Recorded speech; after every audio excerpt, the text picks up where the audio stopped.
selamat datang. Di depan saya ada Samsung Galaxy A27 5G dan saya akan melakukan unboxing serta melihat sekilas ponsel ini, spesifikasinya, kualitas pembuatannya, dan memberikan pemikiran serta pendapat saya saat saya memeriksanya sendiri.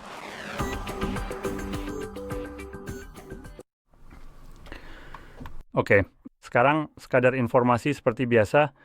Saya tidak disponsori oleh merek apapun di sini. Jadi apa yang akan saya katakan tentang perangkat ini murni pendapat saya sendiri dan bukan pendapat orang lain. Jadi setelah itu selesai, mari kita mulai. Sepertinya Samsung memutuskan untuk tidak lagi menggunakan tab penarik. Lagi pula mereka juga belum benar-benar menyempurnakannya. Jadi di dalamnya kita mendapatkan tentu saja ponselnya.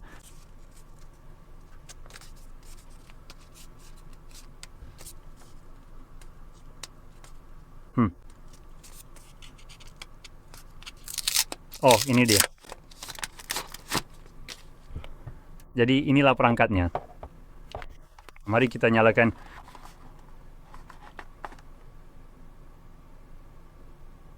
Oh, oke.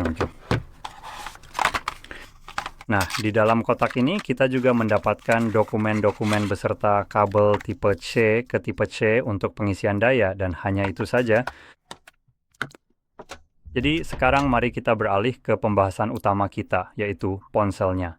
Tapi sebelum kita melangkah lebih jauh ke dalam fitur-fiturnya, saya ingin memeriksa satu hal penting dengan cepat, yaitu tentu saja mengenai harganya. Jadi perangkat ini dibanderol dengan harga sekitar 1.500 PLN. Nah, kalau kita melihat angka tersebut, yang mana sebenarnya cukup menarik untuk dipertimbangkan bagi banyak orang saat ini, saya rasa ini adalah poin awal yang sangat krusial untuk kita bahas lebih dalam lagi. Wow, itu saat ini sekitar $400 ya OS. Gila. Oke. Jadi bagaimanapun juga, jadi kita punya 1.500 PLN atau sekitar $400. Itu sudah termasuk pajak, jadi itu cukup bagus.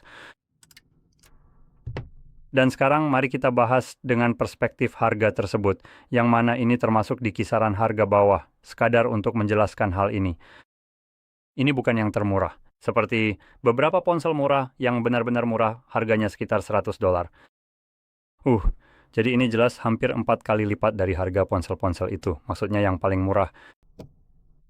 Dan ini sebenarnya bersaing dengan beberapa perangkat lain seperti Poco. Izinkan saya memeriksa dengan cepat bagaimana. Oke, yang ini sedikit lebih mahal. Boleh saya minta waktu sebentar untuk mengecek kembali supaya saya benar-benar paham mengenai detail harga yang sedang kita lihat saat ini? Dan sementara saya melakukan itu, saya akan menjeda videonya. Jadi Anda tidak perlu mendengarkan saya yang tidak melakukan apa-apa. Oke. Jadi saya sudah memeriksanya dan saya akan membahas perangkat ini terlebih dahulu sebelum saya membawa perangkat yang satunya lagi. Jadi Anda benar-benar paham apa yang sedang kita lihat. Jadi dengan harga sekitar $400, Anda mendapatkan layar berukuran 6,7 inci Super AMOLED refresh rate 120 Hz dengan rasio layar ke bodi sebesar 86,8%. Dan Anda bisa lihat kita memiliki bezel yang terlihat agak jadul di bagian bawah khususnya dan juga tidak simetris, yang merupakan sesuatu yang saat ini dilakukan oleh sebagian besar produsen. Mereka membuatnya simetris agar terlihat lebih baik dan bezel ini biasanya sedikit lebih mendekati angka 90% saat ini. Jadi ini sedikit tertinggal. Dan saya ingin memberikan apresiasi kepada Samsung dengan lini S mereka yang sudah saya gunakan sehari-hari. Bezel di ponsel ini yang tidak bisa saya tunjukkan karena pelindung layar saya membuatnya sedikit lebih tebal dari aslinya. Tapi saya tetap akan mencoba mendemonstrasikannya sedikit. Nah, ini dia. Cuman Anda bisa lihat bezel ini benar-benar sangat kecil dan ini bahkan belum. Anda bisa lihat di bagian bawah sini, bezel ini terlihat sedikit lebih kecil daripada yang ada di sisi samping. Dan itu sebenarnya adalah tempered glass yang memiliki bingkai kecil yang aneh di sekelilingnya. Apakah bezel-bezel ini saya rasa kira-kira seperti yang kita lihat di bagian bawah ini di sekelilingnya? Jadi Samsung memiliki salah satu rasio layar ke bodi yang bisa dibilang cukup bagus. Jadi memiliki ponsel seperti ini rasanya agak kurang bagus, mengingat perangkat ini keluar setelah perangkat yang saya miliki di sana. Ngomong-ngomong, mari kita lanjutkan. Jadi untuk layarnya, kita tidak punya sertifikasi apapun yang tercantum di sini, seperti HDR+, atau misalnya Dolby Vision atau semacamnya.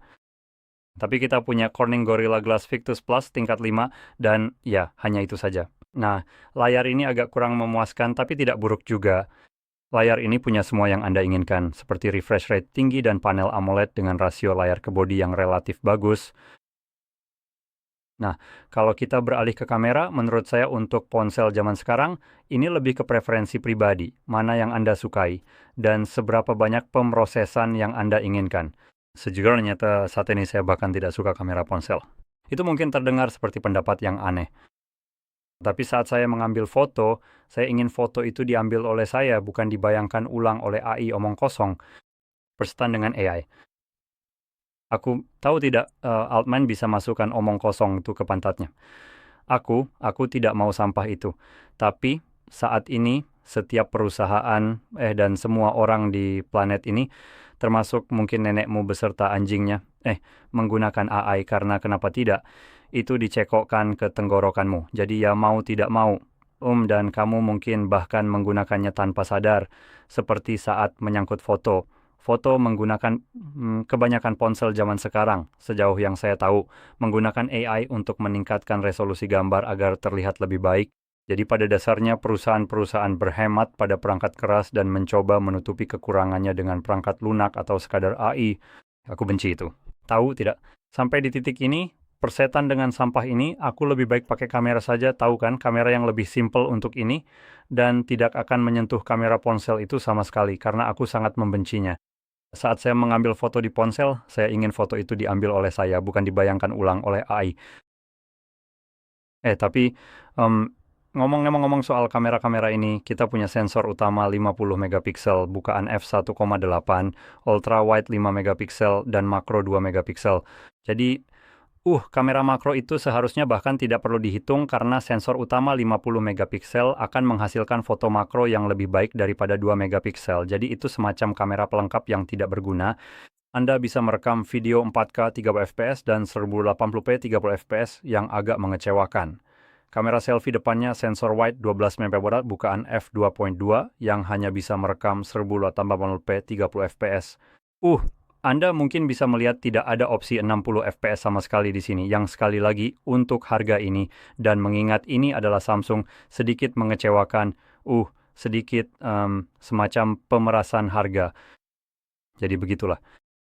Sekarang, jika kita beralih ke bagian dalam ponsel ini, sekali lagi, mempertahankan logika khas Samsung, yaitu, hanya menjebak pelanggan Anda, dan, mengerjai mereka habis-habisan tanpa ampun. Jadi baterai 5000 mAh, benar-benar menyedihkan untuk ponsel seperti ini.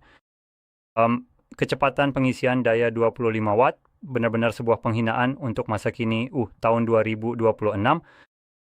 Ini tidak bisa diterima menurut pendapat saya, bahkan untuk ponsel anggaran $400 seperti ini, yang mana $400 belum tentu bisa dibilang anggaran yang kecil. Ini sudah mendekati, bisa dibilang, kelas menengah.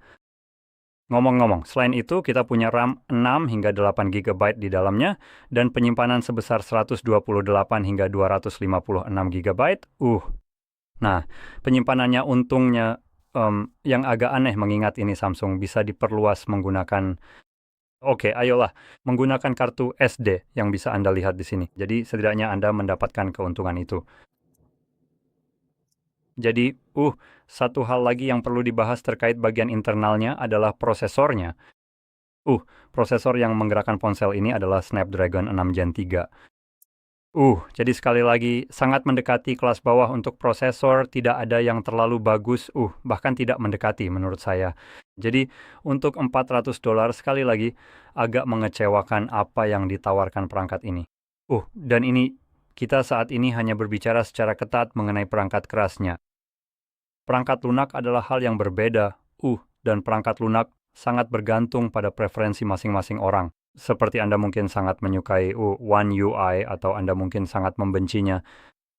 Jadi saya tidak akan terlalu banyak membahas tentang perangkat lunaknya karena ya memang seperti itulah adanya. Hampir semua ponsel punya versinya masing-masing untuk hal itu. Dan jika Anda mengincar perangkat lunaknya dan itulah alasan utama Anda membeli ponsel ini, maka rekomendasi saya tidak akan terlalu berpengaruh karena apapun yang saya rekomendasikan tidak akan memiliki One UI. Karena ponsel itu bahkan bukan Samsung. Tapi bagaimanapun juga, tidak ada keterangan mengenai jenis penyimpanan apa yang ada di sini untuk kapasitas 120 hingga 256 GB itu, yang hanya bisa saya asumsikan tidak terlalu istimewa. Itulah kenapa mungkin jenisnya seperti UFS 2,2, jadi tidak bagus, tapi ini hanya tebakan saja. Kualitas bodinya juga tidak ada yang benar-benar luar biasa. Kita mendapatkan bingkai plastik, bagian belakangnya juga plastik sepertinya. Mari kita lihat, bagian depan. Tidak, maaf. Bagian belakangnya ternyata juga kaca, jadi Corning Gorilla Glass Victus Plus juga sama seperti bagian depannya. Jadi, bagian depan kaca, belakang kaca, bingkai plastik. Kita punya sensor sidik jari di tombol power, tombol volume tepat di atasnya, yang sekali lagi mengingat ini Samsung, agak mengejutkan bahwa kita tidak mendapatkan sensor sidik jari di bawah layar. Lagi pula, ini adalah layar AMOLED. Di bagian atas kita hanya punya, saya rasa ini mikrofon peredam bising dan tidak ada lagi yang lain. Lalu di sisi kiri kita mendapatkan baki SIM dan SD itu. Nah, ponsel ini sebenarnya bisa menggunakan 2 kartu SIM atau 1 kartu SIM dan 1 kartu SD karena salah satu slotnya bisa ditukar. Dan kemudian di bagian bawah kita punya port pengisian daya tipe C, speaker, dan 1 mikrofon lagi. Dan ya, itulah semua hal mengenai kualitas pembuatannya. Beberapa kekurangan di sini yang menurut saya adalah fakta bahwa ponsel ini memiliki baterai 5000 mAh, yang berarti ponsel ini tidak memiliki baterai silikon karbon. Yang merupakan sedikit kelemahan mengingat, kita melihat titik harga $400, prosesor yang lambat, memori yang jelek, dan desain yang terlihat cukup ketinggalan zaman, serta kualitas pembuatan yang agak buruk. Nah, satu hal lagi jika berbicara soal kualitas pembuatan adalah peringkat IP-nya. Jadi kita punya IP 64, tahan debu dan tahan air. Tapi tahan air di sini berarti tahan percikan air, bukan untuk direndam. Jadi dengan itu semua, dari segi perangkat keras, perangkat ini kurang memadai. Begitulah cara saya melihatnya. Dan alasan saya berpikir perangkat ini kurang memadai adalah karena adanya kompetisi, dan kompetisi itu benar-benar bagus. Sepertinya Samsung belum menyadari bahwa kompetitor lain benar-benar ada. Dan mungkin ini karena fakta bahwa orang bodoh seperti saya, misalnya membeli ponsel seperti ini. Tapi itu terakhir kalinya. Jadi izinkan saya membawa ke dalam pandangan, bukan secara fisik, saya tidak memegang ponselnya. Xiaomi Poco X8 Pro masuk ke dalam gambaran di sini, dan ponsel itu harganya lebih murah daripada yang kita miliki di sini. Saya benar-benar ingin menekankan hal ini. Ponsel itu harganya sekitar $50 lebih murah. Dan dengan harga sekitar $350 termasuk pajak, perlu diingat Anda mendapatkan ponsel yang benar-benar mempermalukan apa yang telah dibuat Samsung di sini. Dan saya akan mencoba membahas ini secepat mungkin, tapi peringkat IP, mari kita mulai dari situ lebih baik. Ponsel ini punya sertifikasi IP69K, artinya bisa direndam di kedalaman 1,5 meter selama 30 menit, serta tahan semprotan air bertekanan tinggi dan debu. Kita punya layar AMOLED, sama seperti yang ada di sini, dengan rasio layar ke bodi yang lebih baik, artinya, bezel yang menjijikkan di bagian bawah dan samping ini jauh lebih kecil pada perangkat yang satunya. Dan juga ada keunggulan memiliki 60 miliar warna, tingkat polling 3840 Hz untuk respons sentuhan, sertifikasi Dolby Vision, bersama dengan sertifikasi HDR10+, dan kecerahan puncak yang mencapai 3500 nits. Jadi kita sudah punya beberapa keuntungan di sini hanya dari layarnya saja, dan perlu diingat bahwa ponsel itu harganya lebih murah. Tapi itu bukan satu-satunya keuntungan yang Anda dapatkan. Berikutnya adalah daya tahan baterai dan ukuran baterainya saja. Kita punya baterai 6500 mAh, yang mana 1500 lebih besar daripada yang kita punya di sini karena ponsel tersebut menggunakan baterai silikon karbon. Karena tidak seperti Samsung, mereka memutuskan untuk tidak menjadi bajingan serakah dan berhemat sebisa mungkin, serta membeli barang paling murahan yang ada di pasaran saat ini. Dan selain itu, tidak seperti Samsung yang gagal dalam aspek semacam ini, ponsel ini bisa mengisi daya pada 100 watt. Bagus, ponsel ini bisa mengisi daya 4 kali lebih cepat daripada yang kita punya di sini, dan sekali lagi, harganya lebih murah daripada ini. Jadi mari kita jujur, Samsung mungkin masih takut. Mereka mungkin masih terbangun di malam hari dengan keringat dingin, kau tahu keringat bercucuran dan semacamnya. Hanya takut kalau ponsel mereka mungkin meledak, tapi ponsel mungkin tidak meledak, tapi earbud mereka sekarang meledak, dan cincin juga. Jadi itu bagus. Jadi sepertinya mereka hanya menjaga kecepatan pengisian daya tetap rendah agar ponsel tidak sekali lagi menjadi bom rakitan di saku orang-orang. Jadi jelas Xiaomi meningkatkannya secara signifikan dengan memberikan baterai yang lebih besar dan pengisian daya yang lebih cepat. Maksud saya jauh lebih cepat, yang mana itu fantastis. Dan sekali lagi kita belum selesai. Untuk varian terendah Anda mendapatkan RAM 8GB hingga 12. Ini yang paling rendah, 6. Jadi sekali lagi, Anda mendapatkan lebih banyak RAM sejak awal dan penyimpanan 2 kali lipat sejak awal, karena ponsel ini dimulai dengan penyimpanan 256GB, bukan 128. Ini juga bisa mencapai setengah terabyte dengan 12GB dan dilengkapi dengan UFS 4.1 yang cukup bagus. Sekali lagi, peningkatan lain di sana. Dari segi kamera, hanya ada 2 kamera di bagian belakang, yaitu lensa wide 50MP f1.5 26mm dan ultra wide 8MP. Tapi tidak seperti perangkat ini. Ponsel ini bisa merekam 4K 60 dan 1080p hingga 960 frame slow motion. Dan kamera selfie-nya adalah 20MP yang bisa merekam 1080x60. Jadi pada dasarnya ponsel ini mencakup 60 fps di setiap aspek di sini, tidak seperti ponsel ini yang bahkan tidak menawarkan perekaman video 60 frame per detik dimanapun. Jadi untuk kehalusan perekaman video, jelas, yang ini lebih payah. Sekali lagi, harganya lebih mahal. Jadi sekarang jika kita beralih ke hal terakhir yang ingin saya katakan, yang merupakan pukulan telak bagi barang rongsokan ini, yaitu prosesornya. Poco X8 Pro hadir dengan prosesor Dimensity 8500 Ultra yang lebih mendekati kelas atas. Satu-satunya saya rasa, langkah selanjutnya untuk Dimensity adalah seri 9000 yang merupakan kelas tertinggi dari yang tertinggi, prosesor flagship terbaik yang mereka miliki, yang merupakan hal tercepat yang bisa Anda dapatkan. Setara dengan sesuatu seperti Snapdragon 8 Elite, di sini, atau 8 Elite seperti Gen 5. Jadi, pada dasarnya, apa yang ditawarkan perangkat itu adalah sesuatu yang lebih mendekati 8 Elite itu, bukan Gen 5, yang seperti model prosesor flagship tahun lalu. Itu adalah prosesor yang fantastis. Ini, jika Anda ingat, hadir dengan Snapdragon 6 Gen 3. Jadi, tidak hanya ini dari generasi yang lebih lama, ini juga salah satu yang paling jelek yang bisa Anda dapatkan, sementara Poco itu yang harganya lebih murah, justru hadir dengan sesuatu yang berada di puncak performa. Jadi, sebagai referensi, apa artinya itu bagi Anda membuka aplikasi, melakukan apapun di ponsel akan jauh lebih cepat, jauh lebih responsif. Segala hal yang Anda lakukan akan terasa instan dibandingkan dengan apa yang kita miliki di sini. Jadi sekali lagi, harganya lebih murah dan memberikan Anda jauh lebih banyak, performanya jauh melampaui kelasnya. Jadi, satu hal terakhir, kualitas bodi. Kita punya bingkai aluminium, tidak seperti yang plastik di sini. Dan saya rasa bagian belakang perangkat itu memang plastik. Dan tidak ada pengisian daya nirkabel. Yang ini juga tidak punya, jadi oke.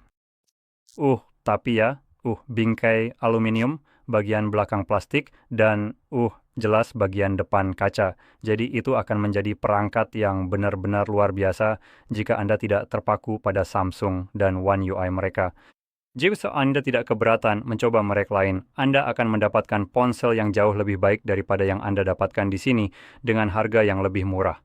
Saya benar-benar terkejut Xiaomi bahkan menjualnya dengan harga ini, mengingat orang lain akan menjual ponsel ini dengan harga sekitar $700 hingga $800. Xiaomi seperti, nah persetan dengan itu. Kami hanya akan menawarkannya dengan harga setengahnya. Dan jika mereka bisa menawarkannya dengan harga tersebut, dan kemungkinan besar masih mendapat untung, itu memberi Anda perspektif tentang pasar, terutama jika menyangkut pasar seperti dari Samsung. Samsung membuat panel mereka sendiri. Seperti layar AMOLED, itu adalah milik Samsung. Jadi, mereka tidak hanya memproduksi beberapa komponen mereka sendiri, mereka juga punya keberanian untuk mematok harga yang sangat mahal untuk komponen tersebut. Sementara untuk merek seperti Xiaomi misalnya, perlu membeli layar dari Samsung atau merek lain LG atau apapun. Sejujurnya saya tidak tahu dari siapa mereka membeli layar tersebut, tetapi mereka tidak membuatnya sendiri. Jadi mereka harus membelinya dari pihak lain. Namun mereka tetap berhasil membuat harganya cukup rendah sehingga ponsel itu sangat terjangkau dan sangat bagus. Dan sebagai referensi saja, tentu saja Xiaomi akan melakukan pengumpulan data seperti kebanyakan aplikasi dan semua hal semacam itu.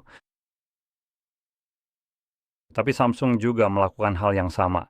Mereka memang menampilkan iklan kepada Anda. Samsung juga begitu. Jadi saat saya perbandingan, Samsung sepertinya, Anda tahu ya, mencoba menunjukkan bahwa mereka berbeda dari yang lain, tetapi mereka melakukan praktik predator yang sama seperti yang lainnya. Hanya saja, setidaknya Xiaomi punya kesopanan untuk tidak mencoba mempermainkan harga karena mereka akan mendapatkan keuntungan yang cukup dari data yang Anda hasilkan yang akan mereka jual.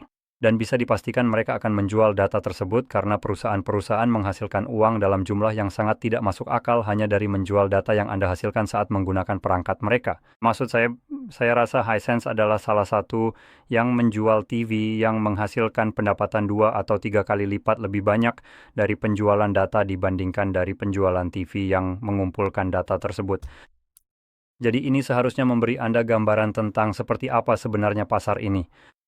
Dan sejujurnya, mengingat kita melihat harga yang sangat konyol untuk data yang Anda hasilkan, saya berpendapat bahwa ponsel-ponsel ini seharusnya sudah gratis sekarang, mengingat kitalah produk yang menghasilkan pendapatan bagi mereka. Tapi, ya, itu hanya pendapat pribadi saya yang mungkin terdengar asal-asalan tentang hal ini.